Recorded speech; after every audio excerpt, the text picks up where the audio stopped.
1970 жылы 22 сәуір бұл күн қазақ мәдениеті тарихында алтын әріптермен жазылды. Өйткені дәл осы күні Есік қорғанынан ең алғаш алтын адам табылды. Алтын адамды алғаш тапқан ғалым Кемел Ақышевтың аты да қазақ археологиясы ғылымында алтын әріптермен жазылары анық. Алтын адамның табылуы түп тамырымыздың қайдан бастау алғанын және ата-бабаларымыздың рухани материалдық мәдениетінің озық үлгісін айқындап, қазақ жерінде мемлекеттілік пен өркениеттің ертеде қалыптасқанының үлкен дәлелі. Ұлттық рухани қазынамызға жас жеткіншектердің назарын аудартатын сырға толы саяхатын бейне көрсетілімдері әлі де жалғасын табады.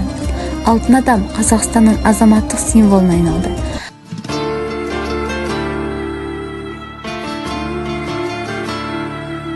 Сөйлеші тебіреніп дархан қалам, таныстың тарихымен ақын балам, еліміздің жарқын айдай бостандығын кезінде аңсап өткен қайран бабам. Туған жерім көктен жастық өзенім, таза ауа мөлдір бұлақ өз елім. Туған жерде болмас маған ешбір жер, мәңгі елім деп соққан жүрегім. Елім деп соққан жүрегім, тілім деп соққан жүрегім, қазақ үшін жан берер, болатын қазақ тірегім.